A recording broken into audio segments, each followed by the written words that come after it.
Good morning, Trump's family. Welcome back to my channel. Have a good day, everyone, and God bless you. Alright, without further ado, let's get into the news this Thursday morning.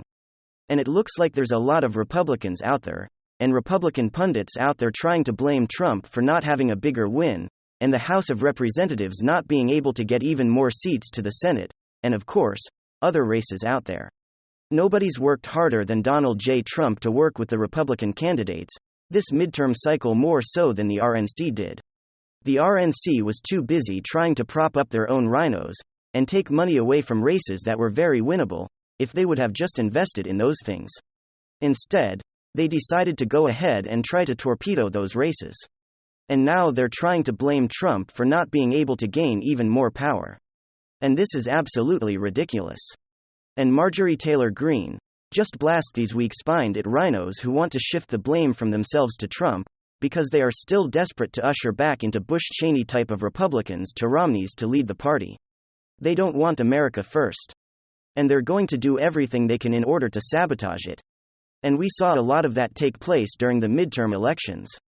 Last night, Marjorie Taylor Greene absolutely responding to those rhinos. Well, Marjorie Taylor Greene went over on the War Room with Steve Bannon, and had some choice words for the Republican pundits and soft bellies out there, as they continue to try to shift blame to President Trump for not doing more. Dude was an animal during the midterm elections, and that him being censored on every social media platform, being censored from going on to news outlets, and things like that. The dude worked his tail off. And because of that, we did see us take the House, we will see us take the Senate, and we will see us take Arizona as well, because of what Trump did, because of the work that he put in, along with his apparatuses trying to actually win and lead. Unlike the Democrat, or unlike the you might as well be Democrat. Right, unlike the rhino Republicans. So let's go and take a listen to what Marjorie Taylor Greene has to say here about what the Republicans were doing. Everyone listen to this, she said. Now they're trying to blame President Trump today. And I want to tell you how short-sighted and ridiculous that is. It is pathetic. The people that are running out saying it's Trump's fault. No, that is a lazy, pathetic, wimpy, easy mindset. They just want one thing and then they want to carry on without doing the hard work. The real changes in the Republican Party and the way we fight the fight. Here's why it's not Trump's fault. Trump has been being politically persecuted for the past few years now. Ever since January 6th, he went out and did 30 Save America rallies, or he endorsed something like 285 candidates. He held over 50 fundraisers, helped raise over $350 million for all these public stations. President Trump isn't the problem. President Trump is doing everything he can to help Republicans across this country and help Republicans win, while he is being politically persecuted worse than any human being in our country's history. That's the real truth. People that want to blame Trump, they are lazy. And that's the problem. We have to do the real work. Fix our issues in our party, to fix issues in our state elections and all over the country.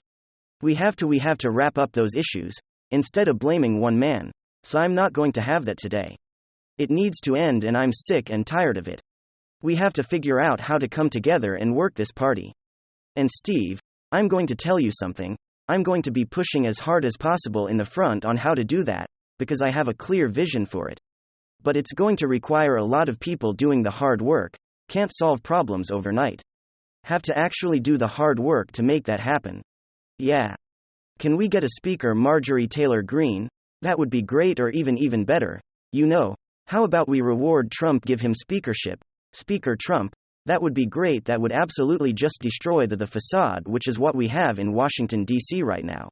He would absolutely be a seismic opponent to everybody up there in the swamp. They don't want that. But that would be fantastic. If we decided to go that route, no, we won't. Because we have spineless leaders there. But Marjorie Taylor Greene leadership, that would be great. Mad skate leadership. Tom Massey, yes. All fantastic. Andy Biggs, yes. These people want to continue to try to blame Trump where the fault does not lie there, it lies with them thinking their own party. And this is some big news. Well, here we are, once again. It feels very similar to 2020, rising to that extreme high when it comes to all the hype, expectations mounting and mounting, people getting extremely excited. And then, of course, the crash or the down. Well, it feels a whole lot worse if you were expecting to take over the world and then you end up not meeting those expectations. The sad reality of the situation here is that there was no red tsunami, a very weird, shocking, frankly confusing result in the 2022 midterm.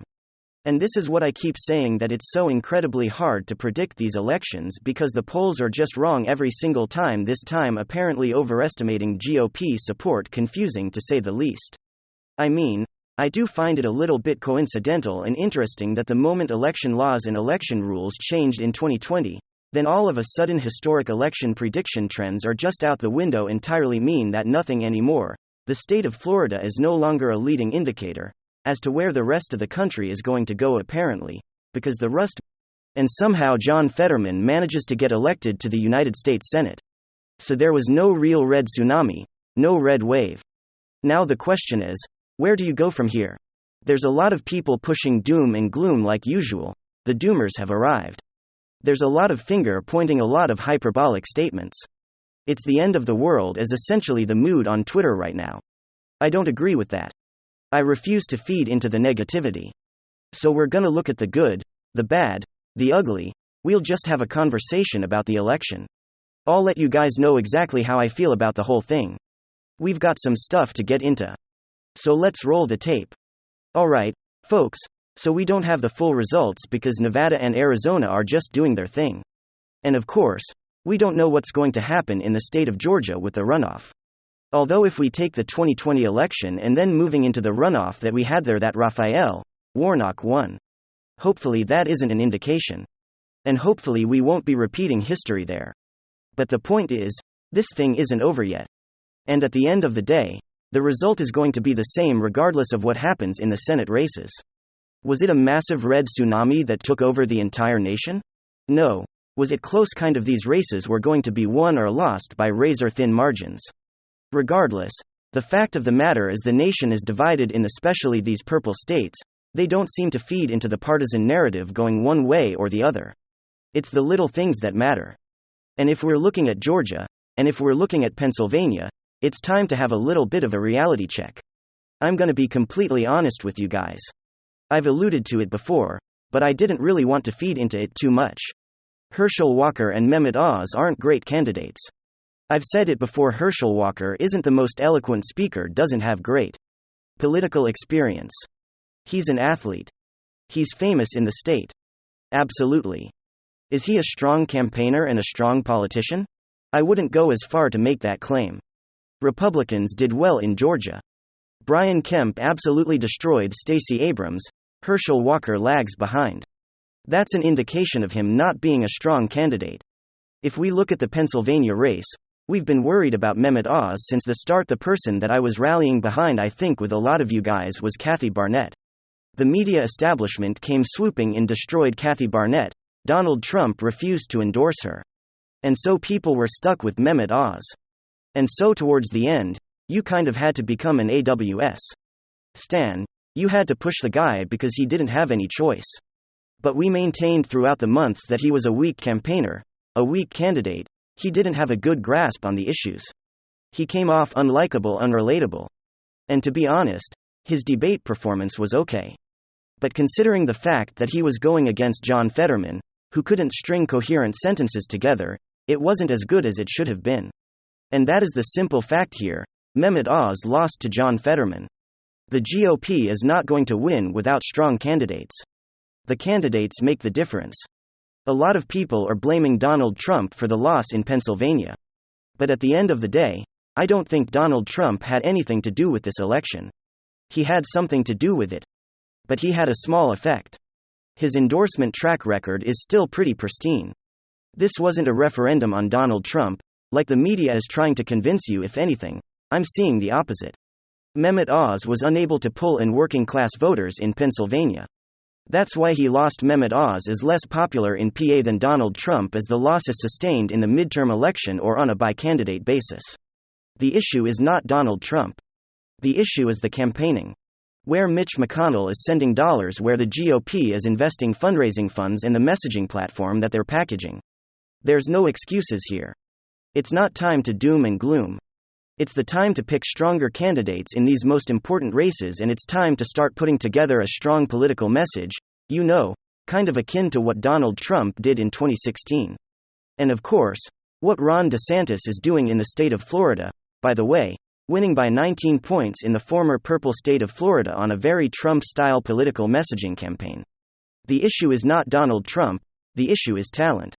If the GOP doesn't come out swinging with extremely strong candidates who are absolutely coherent and on the ball with the issues, Democrats will win by virtue, because Democrats control culture, and we're learning that's a whole lot more powerful than anything else.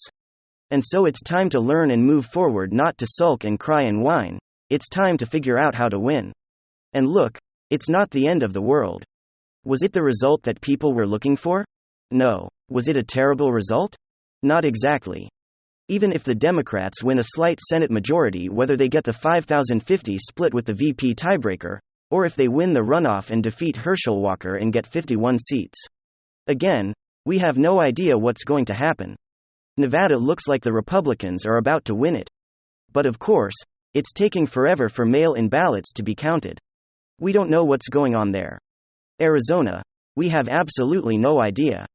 We're flying totally blind. But even if the Democrats win or retain the Senate, it seems like the Republicans are going to win a majority in the House, whether it's more slim majority than expected. It doesn't matter. The point is they could stand in the way of Joe Biden's legislative agenda. And that was not the time for infighting. I mean, that's a big reason why we saw the result yesterday that we saw in the first place. The fact that there's an ongoing mutiny in the Republican Party, people like Liz Cheney, actively campaigning against Republicans in a major election. I mean, that's not a good look. And now the GOP establishment wants to continue this ridiculous fight. Now's not the time for infighting or to be negative. Now is the time to rally behind a coherent, consistent message, a platform, because we have direct proof that that is exactly what wins elections. In fact, that is exactly what changes the electoral map moving forward for generations. Ron DeSantis is proof of that in Florida. And if Kari Lake wins, Kari Lake can do the same thing in Arizona. The infighting in the blame game has to stop, and the GOP has to get their head out of their behind, not attack Donald Trump, but figure out what Donald Trump did in 2016 to win the working class vote, because that's the missing piece of the puzzle. That's why Democrats are capturing the Rust Belt. But anyways, hopefully this video was semi-coherent. Hopefully I got my point across. You guys know me, I'm never going to push any doom and gloom.